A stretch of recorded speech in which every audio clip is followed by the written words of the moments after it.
foram gerados em Cristo pudessem não se distrair de Cristo, com tudo que está escrito em Gálatas, que creio que você conhece. Senhores, presta atenção. Paulo fazia isso com os seus discípulos que foram gerados espiritualmente, para que eles não decaíssem.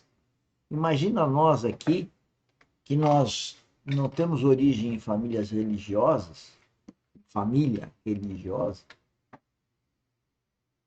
cuja rede social nossa não tem também essa característica, apesar que tem muitos religiosos e ímpios, ou seja, não são filhos de Deus, veja a dificuldade nossa de tocar o coração das pessoas.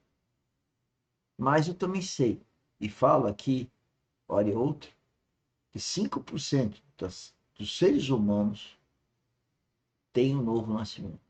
E a Bíblia foi escrita para esses 5%.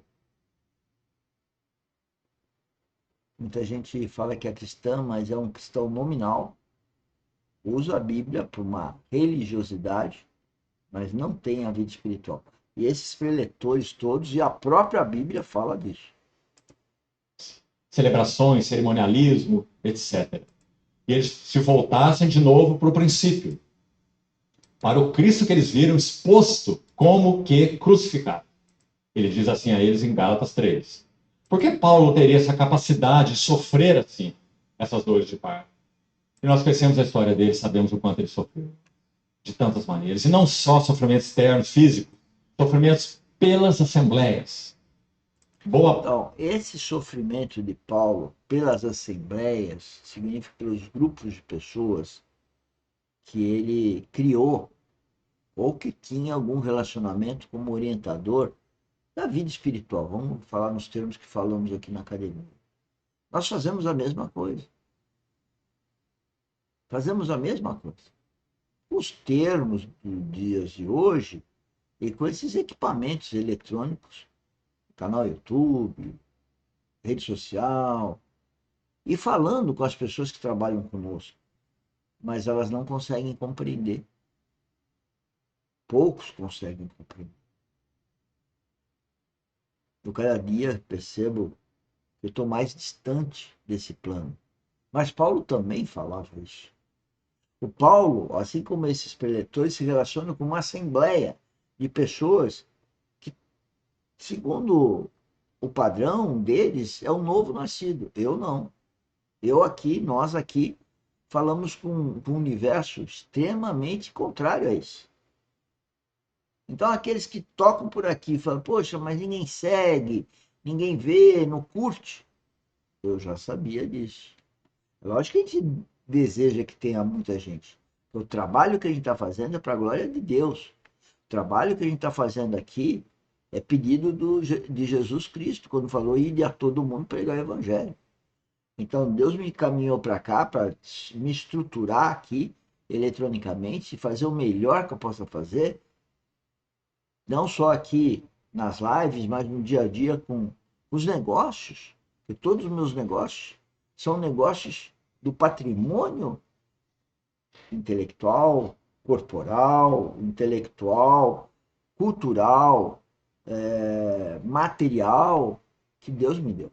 Hoje eu sei que é tudo emprestado, é tudo dele, mas eu tenho que governar o melhor possível.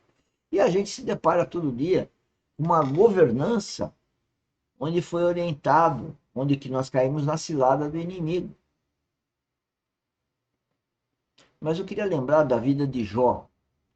Jó tinha lá mais de uma dezena de filhos, netos e tal, tudo andava bem, milionário da época lá, muitas propriedades e bens, etc.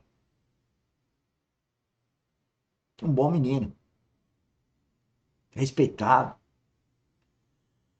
Mas um dia o demônio tomou tudo. E Deus permitiu. Porque tudo que o demônio faz aqui, Deus permite. Deus tem um propósito com isso. O propósito lá com Jó era de, mais do que ser um bom menino, ser filho do pai. Então, e o Filho de Deus, o Jesus Cristo, não passou por uma via cruz? Não teve que carregar a cruz? Não foi morto naquela cruz. Então a vida de um cristão verdadeiro não é o que a religião fala, é outra coisa.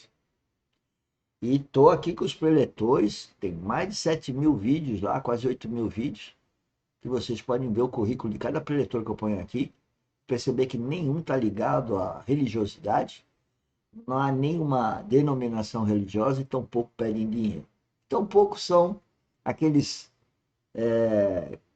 aquele pessoal de sucesso no TikTok ou qualquer outra coisa que vale.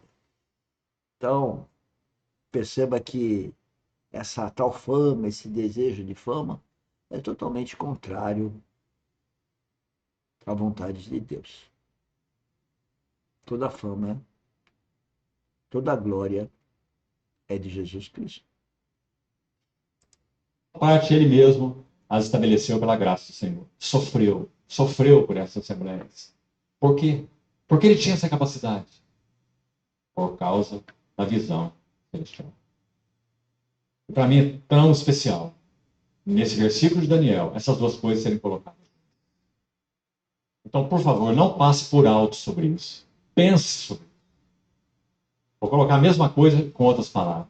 Se você tem orado por visão celestial, genuína, essa que nós temos falado dela aqui, a visão de Cristo, então saiba que com a visão sobrevém dores. Ok?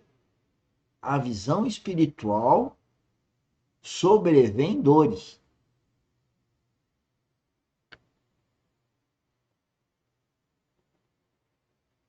Mas tem pessoas que, quando vêm as dores, acusam alguém, culpam alguém. Mas o verdadeiro cristão, quando vem as dores, ele até agradece a Deus, ao Pai Celestial, porque sabe que o Pai tem um propósito para aquela dor que ele vai passar.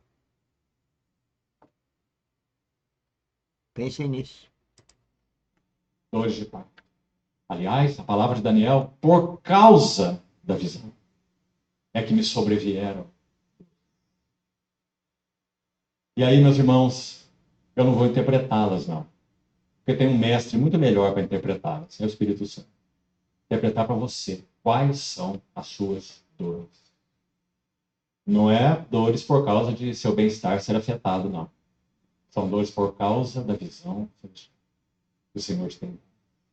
Mas quero te dizer Eu vou falar com as minhas palavras. As dores por visão celestial é ver pessoas amadas, pessoas próximas, filho, marido, mulher, o pai, a mãe, pessoas próximas, amigos, pessoas que trabalham junto, fazem negócios juntos. As dores é ver que essa pessoa, que é maravilhosa, mas ela não tem uma vida espiritual ou não apresenta maturidade espiritual. Mal compartilha o nosso projeto. Esse projeto é do reino de Deus. Mal pratica a vida espiritual, não vem aqui treinar na academia. Não é para mim, mas são as dores. Como Paulo sentia dores. É o que ele está falando. Mesma coisa. Isso é espiritual. querido irmão e irmã, pague todo o preço necessário por causa desse tesouro, a visão celestial. Não dê primazia no seu coração por agradar a homens. Apenas seja sensível, responsável diante daquilo que o Senhor tem te confiado. O sábio conhece o tempo e o modo. Não é? Diz o autor de Eclesiastes. Então, é exatamente essa visão crescente e renovada de Cristo que nos dará condições de sabedoria para nós agirmos de acordo com a visão, de acordo com o que temos visto. É impossível deixar de falar das coisas que vimos e ouvimos. Nós vamos negociá-las? Vamos? O que Paulo escreveu para os Tessalonicenses? Ele diz, 1 Tessalonicenses 2, ele coloca 1 Tessalonicenses 2, de 1 a 12, para você estudar depois. São 6 pares de versículos. 12. 6 pares, de 1 a 12. E você vai ter 6 evidências do tremendo ministério